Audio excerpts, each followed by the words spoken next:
राजधानी दिल्ली में एक प्रेस कॉन्फ्रेंस के दौरान कांग्रेस प्रवक्ता रागिनी नायक ने कहा कि मोदी सरकार ने आपदा में अवसर को करके दिखाया है। अर्पित कटियार नाम के छात्र ने भारत सरकार की एडवाइजरी पर जवाब पत्र लिखकर ये कहा कि हमसे ये कहा जा रहा है कि जो 25,000 की टिकट थी वो अब 65 से 70,000 रुपए में खरीद कर आए। रागिनी नायक ने कहा कि इस समय सबसे ज्यादा जरूरी हमारे देश के छात्रों भारत माँ के बच्चों की वापसी है। अब सबके मुंह में दही जम गई है, सन्नाटा पसर गया है। अब कोई नहीं बोलेगा कि 20,000 बच्चों को कैसे लेकर आया जाए। रागिनी ने कहा कि गुस्सा जाहिर करते हुए कि संघी भाजपाई और मोदी भक्त बहुत शोर मचाते हैं, घर वापसी घर वापसी घर वापसी, लेकिन जब यूक्रेन में फंसे भारत माँ के 20,000 बच्चों को सबसे ज्यादा जरूरत है घर वापसी की, तो इन सब के मुंह में दही जम गई है।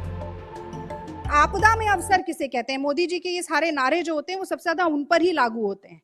तो आपदा में अवसर किसे कहते हैं ये भी मोदी सरकार ने करके दिखाया है। अर्पित कटियार नाम का एक स्टूडेंट जो वहां फंसा हुआ है, उसने भारत सरकार की एडवाइजरी पर जवाबी पत्र लिखकर ये कहा कि हमसे ये कहा जा रहा है कि जो 25,000 रुपए की टिकट थी वो अब आप 70,000 65,000 रुपए में खरीद कर आइए, अगर इंडियन एयरलाइंस की फ्लाइट से आपको वापस लौटना है। आपदा में अवसर का इससे बड़ा प्रमाण क्या होगा?